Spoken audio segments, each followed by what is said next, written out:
This is the chapter 11 reading from the book, The Meta and Physics of Jesus Christ. The title of chapter 11 is The Knowledge of Love. This is part 1. We need to delve into something very profound here. That would be love and its properties. We are not just considering one type of love here, or even some types of love. No. What we are considering here is the substance of love itself. This encompasses all types of love and all the forms of love, of different types and different substances of love.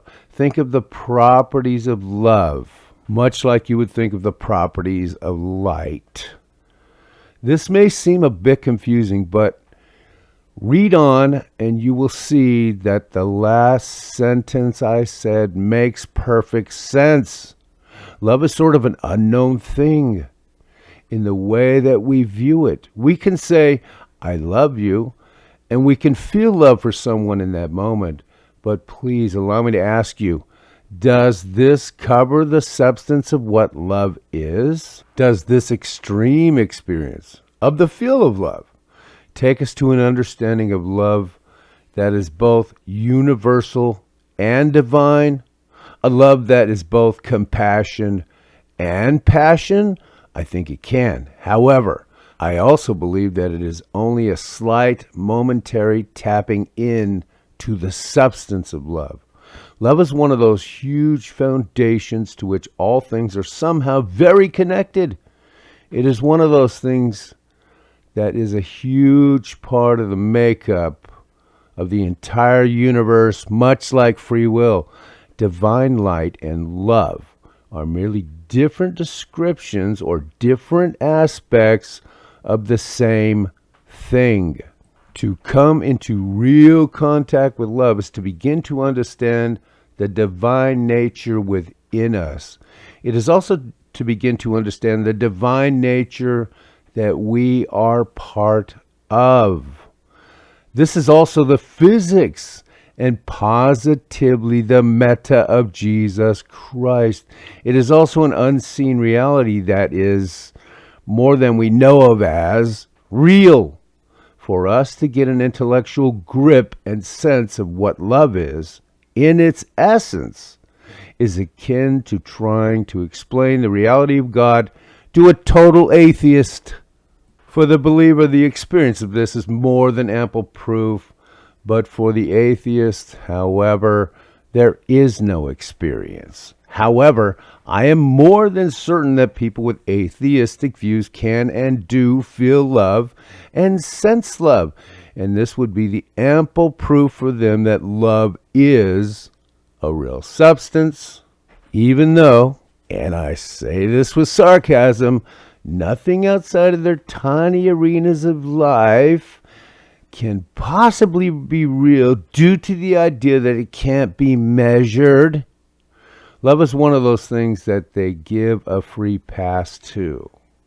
The experience alone is all the proof they need on this one. This is actually quite interesting because it breaks all the codes of the atheistic viewpoints and models, yet it is real by some standards that they have not set to paper yet.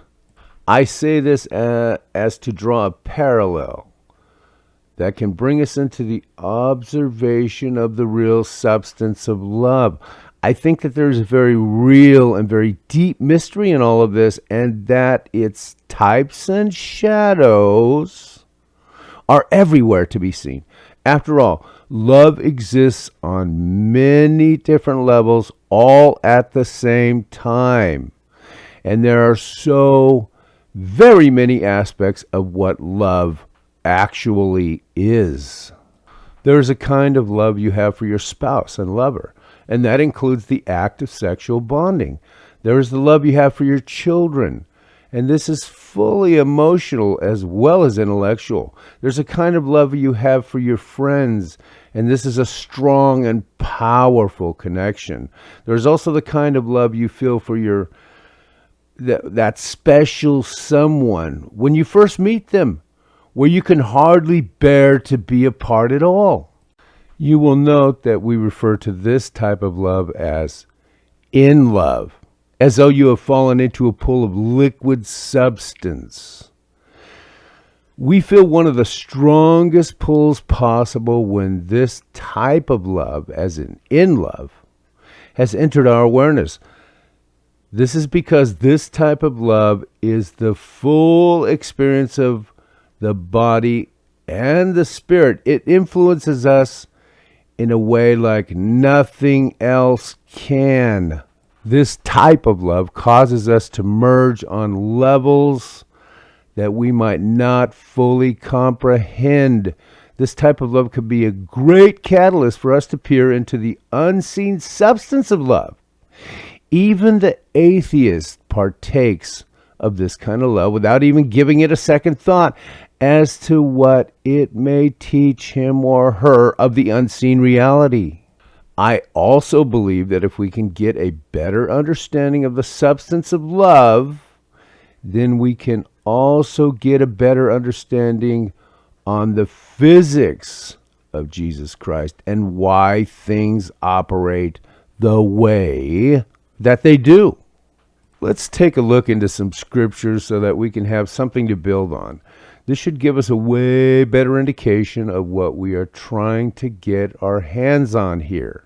What we want to see is what the essence of the substance of love is and how pervasive it is to all of us and the quality of our lives. Now, have you ever gone through the time when you felt totally disconnected from love? How miserable it all is? How much anguish and pain is caused from being cut off from the substance of love? It's pretty intense, huh? One of the first things we might want to look at is the book of the Song of Solomon. The whole book is all about the substance of love, the feel of love, if you will.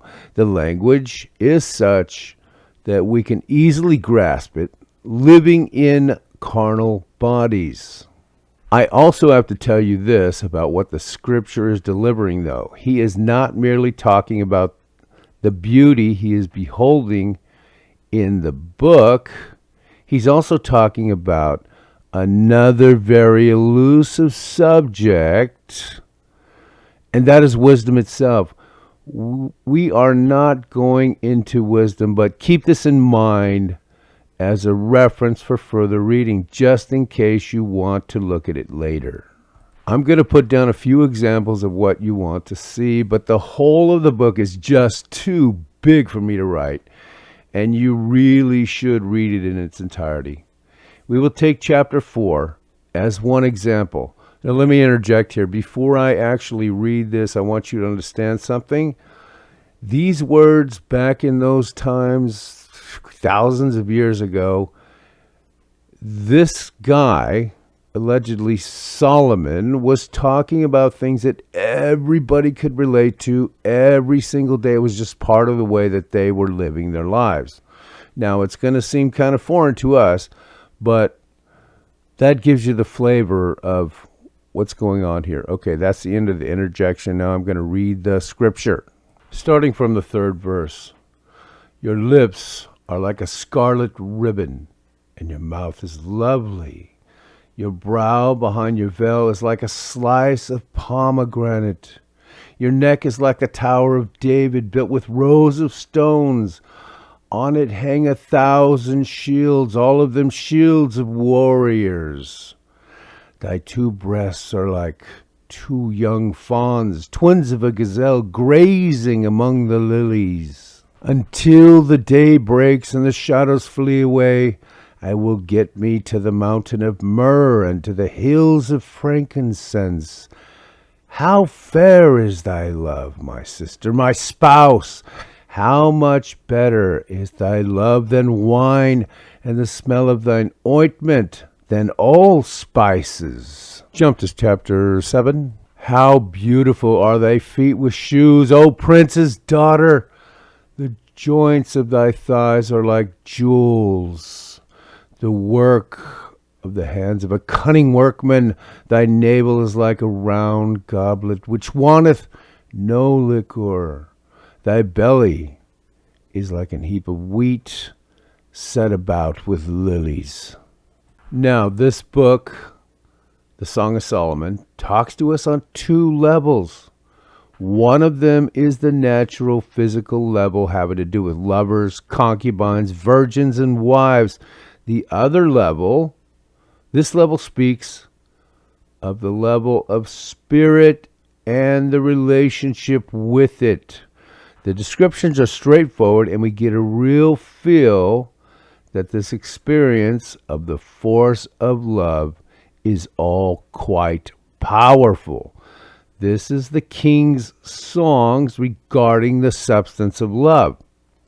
Let's look at something else right now. This is from the book of Jeremiah 31. We're going to start in verse 2. Thus saith the Lord, the people which were left of the sword found grace in the wilderness, even Israel, when I went to cause them to rest. The Lord hath appeared of old unto me, saying, Yea, I have loved thee with an everlasting olam, love. Therefore with loving kindness have I drawn thee. Let me interject here with a very serious gem. This chapter here contains a gem and a key of unlocking which will bring about a tremendous understanding. So let me tell you about this a bit, okay? This is the word olam. It's an ancient Hebrew word, very ancient Hebrew word. It also has a Greek translation, which we're going to look at. But this word olam is massive. It is a gem. It will unlock all kinds of things for you if you can wrap your mind around what it's saying. It is a Hebrew word having to do with interdimensional space-time. The translators, unfortunately, they align to words like eternal and everlasting and forever and eternal. But this word, olam, an ancient word not meaning forever or meaning closer to the idea of dimensional and time and space-time frames. Now, there's a Greek word called Ionian that's kind of like this, okay? Ionian or Ionian life, much along the same alignment as olam. Olam is a very, very serious word, one that we can easily understand in the 21st century because of how we think, because of what we've been exposed to, because of common knowledge as it is today. So when you come across this word forever or eternal, look into the background words. See, does it come from olam? Does it come from the Greek version Ionian? Where exactly does it come from? Because it's telling you something very, very, very serious. Okay, end of the interjection here and back to the reading. I am going to end part 1 here. I'm going to do this for 2 reasons. One is because of the very serious importance of this word I've just described, olam, and the Greek Ionian. Really important things that need to be contemplated for a moment. Also because this thing, for some strange, odd, profound reason, is starting to mess up. And I have no idea why. This might very well be a sign. My life is filled with these kind of things. But I am going to stop part 1 here and continue in part 2.